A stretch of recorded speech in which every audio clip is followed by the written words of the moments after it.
باغ جنت کے ہیں بارے مدح خانے اہل بیت، تم کو مژدہ نار کا اے دشمنان اہل بیت۔ ان کے گھر بے اجازت جبریل آتے نہیں، قدر والے جانتے ہیں قدر و شان اہل بیت۔ اے شباب فصل گل، یہ چل گئی کیسی ہوا، کٹ رہا ہے لیلہاتا بوستان اہل بیت۔ سر شہیدان محبت کے ہیں نیزوں پر بلند، خدا نے اور اونچی کی قدر و شان اہل بیت۔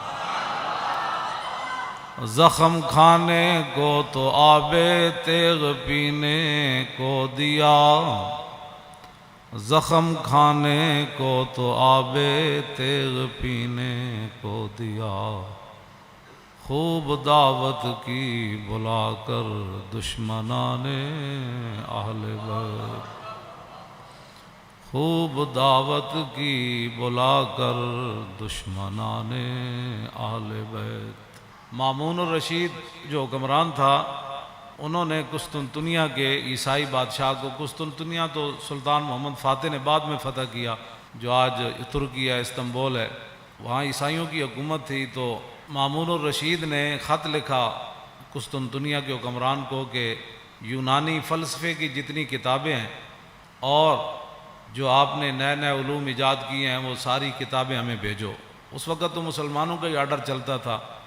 وہ بادشاہ گھبرا گیا، اس نے اپنے پادریوں سے مشورہ کیا کہ مسلمانوں کا حکمران ہماری یونانی فلسفے کی کتابیں اور دیگر جو ہے جدید علوم کی کتابیں منگوا رہے ہیں اپنے ملک میں پڑھانے کے لیے، تو کیا ہم دے دیں، کہیں مسلمان ہم سے آگے تو نہیں نکل جائیں گے؟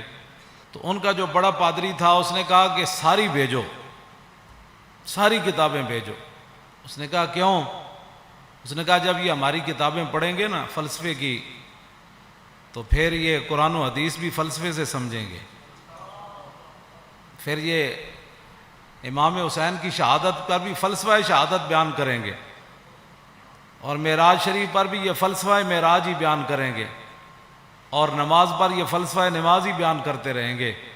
ہاں جی، ان کو پھر ہر بات جو ہے وہ ہماری عینک سے یہ اپنا دین پڑھیں گے، فوراً بھیج۔ تو آج بات وہی ہے، فلسفہ شہادت تو بیان ہوتا ہے، لیکن بتاؤ شیخ کہ ابن علی آیا تھا کیوں میدان میں، بتاؤ شیخ کہ ابن علی آیا تھا کیوں میدان میں، گر ہو سکتی تھی حجرے میں شمع ایمانی روشن۔ فلسفہ شہادت، ساری فلسفہ شہادت۔ تو اس کی بات، اس پادری کی بات کتنی عجیب تھی کہ بھیجو بھیجو، یہ جب قرآن بھی پڑھیں گے تو پھر فلسفہ قرآن ہی بیان کریں گے، فلسفہ حدیث ہی بیان کریں گے، انہوں نے اور کوئی بات نہیں کرنی۔ اس کی وہ دور رس نگاہیں اس پادری کی دیکھ رہی تھی۔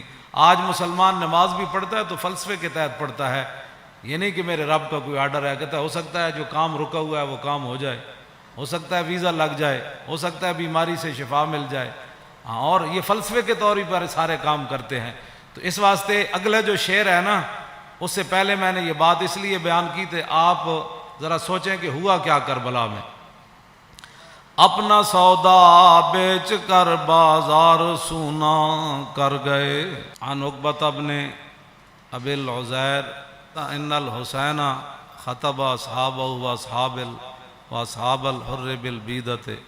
عقبہ بن ابی العزیر یہ کہتے ہیں کہ مقام بیدہ پر حضرت امام علی مقام امام حسین نے خطبہ دیا، اپنے ساتھیوں کو بھی، اور ہر جو یزیدی فوج کے سپس بعد میں پھر امام علی مقام کے ساتھ بھی آ گئے، پھر حضرت حر بن گئے۔ آپ نے خطبہ دیا مقام بیدہ پر، فرمایا فحمد اللہ واسنا علیہ، اللہ کی تعریف بیان کی، پھر اس کی توصیف بیان کی۔ فقال ایھا الناس ان رسول اللہ صلی اللہ تعالی علیہ وسلم قال، فرمایا میں نے اپنے نانا جان کو فرماتے ہوئے سنا، مر رہا منکم سلطانا جائرا، کہ تم میں سے کوئی آدمی ظالم بادشاہ کا زمانہ پائے، یہاں تو ظالم کہنا بھی کہتے ہیں جی آپ نے ظالم کہہ دیا. مرّا منکم سلطانن جائرن، تم میں سے کوئی آدمی ایسے بادشاہ کا زمانہ پائے جائر، جو ظالم بادشاہ ہو، مستحلن لحرم اللہ، جو اللہ تعالیٰ کی حرام کردہ چیزوں کو حلال کر رہا ہو، ناقصاً لعہد اللہ، وہ اللہ کے ساتھ عہد و پیمان کر کے پھر اس کو توڑ رہا ہو. کلمہ پڑھنے کے بعد تو پھر نگاہ اور بندے کا رخ اور بندے کی ساری باتیں پھر ادھر ہی ہونی چاہیے نا. لو جی مرّا منکم سلطانن، اے مولا حسین دا خطبہ ہے. مرّا منکم سلطانن جائرن مستحلن لحرم اللہ ناقصاً لعہد اللہ مخالفاً لسنت رسول اللہ، اور یعمل فی عباد اللہ بالاسم والعدوان. فرمایا رسول اللہ نے، میرے نانا جان نے فرمایا، جو ظالم بادشاہ کو دیکھے اللہ تعالیٰ کی حرام کردہ چیزوں کو حلال کرے اور اللہ کے ساتھ عہد و پیمان، کلمہ پڑھنے کے بعد بندے کی مرضی مک جاتی ہے، فرمایا اللہ کے ساتھ عہد و پیمان وہ توڑ دے، رسول اللہ کی سنت کی مخالفت کرے، یعمل فی عباد اللہ بالاسم والعدوان، اور قوم کے اندر برائیاں اور قوم کے اندر گناہ اس کا رواج دے، بجائے اس کے قوم کے اندر برائیاں اور گناہ کو ختم کرے. نہیں، یعمل فی عباد اللہ بالاسم والعدوان، وہاں سرکشی اور ظلم و ستم اور گناہ کو رواج دے. فلم یغیر علیہ بقول ولا فعل وکان حقا علی اللہ ان یدخلہ مدخلا. مولا حسین فرمانے لگے کہ پھر میرے نانا جان نے کیا فرمایا، ان حالات کو دیکھ کر کوئی بندہ اپنی زبان سے اور اپنے ہاتھ سے اس ظالم کا ہاتھ نہیں پکڑتا تو اللہ رب العالمین قیامت والے دن جس جگہ اس ظالم کو داخل کرے گا نا، وہ تماشا دیکھنے والے کو بھی داخل کر دے. ہمیں بھی بہت سارے لوگ مخلصانہ مشورہ دیتے ہیں، آپ کو کیا پڑی ہے، اس معذوری کی حالت میں آپ جیلیں کاٹتے ہیں، یہ کرتے ہیں، وہ کرتے ہیں، جی یہی بات ہے، کیا پڑی ہے آپ کو. دیکھیں بڑے بڑے لوگ، بڑے بڑے متقی پرہیزگار اپنے آستانوں پر بیٹھے ہیں، اور بڑے بڑے شیوخ حدیثیں پڑھا رہے ہیں، اور بڑے بڑے مدارس چل رہے ہیں. آپ کو کیا مصیبت پڑی ہے؟ کیوں جی، جو چیز مولا حسین کو لے کر کربلا میں گئی نا، وہی چیز خادم حسین کو بھی پریشان کرتی ہے.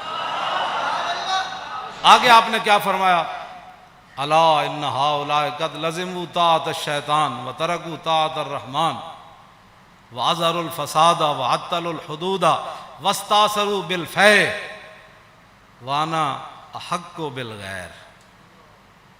آپ نے فرمایا دیکھتے نہیں یزید نے کیا کام شروع کر دیا، قد لزموا طاعت الشیطان، یہ سارے کے سارے شیطان کے اطاعت گزار بن گئے، وترکوا طاعت الرحمن، اللہ کی اطاعت انہوں نے چھوڑ دی، واظہروا الفساد، ہر جگہ انہوں نے دنگا و فساد برپا کر دیا، وعطلوا الحدود، اور اللہ تعالیٰ کے احکام اور اس کی حدود کو معطل کر دیا، واستاثروا بالفیء، اور قومی خزانہ لوٹ کر کھا رہے ہیں. یہ امام حسین نے پھر آگے پہلے یہ بات فرمائی، پھر آپ نے فرمایا حسین مقابلے میں کیوں آیا، چشم گریاں، مزرعے اور گلا کٹ کر نمازے، اور شمر کا خنجر گلوئے خشک پر چلتا رہا، اور بزم حق روشن رہی اور حق کا دیا جلتا رہا. اے امام علی مقام فرمایا وانا حق بالغیر، فرمایا حسین سب سے زیادہ حق رکھتا ہے کہ یزید کے مقابلے میں آئے.